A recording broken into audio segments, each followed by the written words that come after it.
સુરત શહેરમાં બાળકીઓની સલામતી અને ગુનાઓ રોકવા પાંડેસરા પોલીસ દ્વારા જાડી ઝાંખરાવાળા વિસ્તારમાં સર્વે શરૂ કર્યો। સુરત શહેરમાં અનેક વિસ્તારોમાં માતા પિતા નોકરી કરવા જતા હોવાથી નાની બાળકીઓ એકલી રહેતી હોય છે। આવા કિસ્સાઓમાં ઘણી વખત બાળકીઓ દુષ્કર્મ સહિતના ભોગ બનતી હોય છે। સાથે જ છેડતી, હત્યા, લૂંટ જેવા ગંભીર ગુનાઓને રોકવા સુરત શહેર પોલીસ કમિશનરે નવું અભિયાન શરૂ કર્યું છે। બાળકીઓની સલામતી એ જ પોલીસની જવાબદારીના સૂત્ર સાથે પાંડેસરા પોલીસે આ વિસ્તારની જાડી ઝાંખરાનો સર્વે શરૂ કર્યો છે। ખાનગી અને સરકારી જમીનો પર જાડી ઝાંખરા 3 દિવસમાં દૂર કરવા આદેશ કર્યો છે। જાડી ઝાંખરાઓમાં બાળકી પર થતા દુષ્કૃત્ય રોકવાનો પ્રયાસ કરાઈ રહ્યા છે।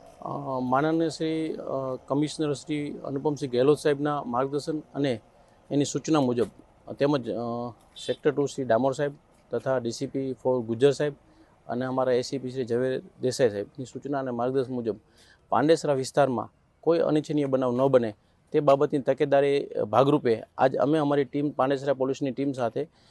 વડોદ ગામમાં અગાઉ નાના બાળકના રેપ વિથ મર્ડર જે થયેલા છે જાડી ઝાંખરાઓમાં અને જે એકદમ ઘેઘૂર જંગલ જેવું વાતાવરણ સિટીમાં થયેલ છે તેના ભાગરૂપે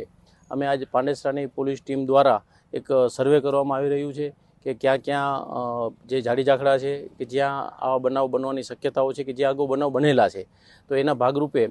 આવા બનાવ પાંડેસરા પોલીસ વિસ્તારમાં ન બને એની તકેદારીના ભાગરૂપે એક અમે આજ સર્વે કરવામાં આવ્યું છે અને પાંડેસરાની દીકરી એટલે અમારી દીકરી છે, પાંડેસરાનું બાળક એ અમારું બાળક છે એ ભાવનાથી આજ અમે સર્વે કરી અને જ્યાં જ્યાં આવા જાડી ઝાંખરા છે, જ્યાં અવાવરૂ જગ્યા છે કે જ્યાં આવો બનાવ બની શકે છે એના ભાગરૂપે આજે અમે એક અમારી ટીમ સર્વે કરી રહી છે અને આગામી દિવસોમાં એનું રિઝલ્ટ લાવવા માટે કે જ્યાં જ્યાં જાડી ઝાંખરા છે તે બધું કાઢી અને એને એકદમ મેદાન જેવું કરી જેથી કોઈ બનાવ બને તો સામે દેખાય અથવા તો કોઈ આવો બનાવ ન બને એના ભાગરૂપે એક અમે આયોજન કરવામાં આવેલું છે।